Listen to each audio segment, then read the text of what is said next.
It is now time to add our inner lining. They are divided in two parts, one for the front and one for the back. For the one in the front, its pattern is quite simple and follows the line of our vamp and toe cap. The only slight difference to note is at the tongue opening. To prevent the raw edge of the material from being exposed and fraying over the time, we cut and fold it before stitching. A little bit of glue to help hold everything in place, and I start by sewing at the tongue opening. Then, I continue along the entire outer edge. Here, I don't hesitate to pull the material slightly to create tension and avoid any wrinkles.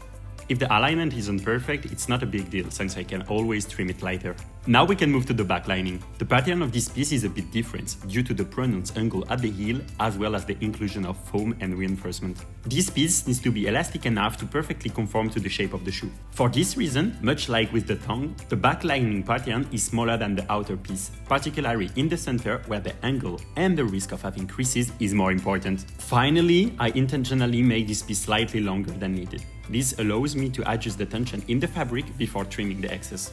As you may have already noticed, I had previously sewn a pink lining, but the material wasn't sustainable. It was too thin and caused a lot of creasing, so I decided to remove it. Instead, I found another material laminated with a layer of foam, which is perfect for this type of application.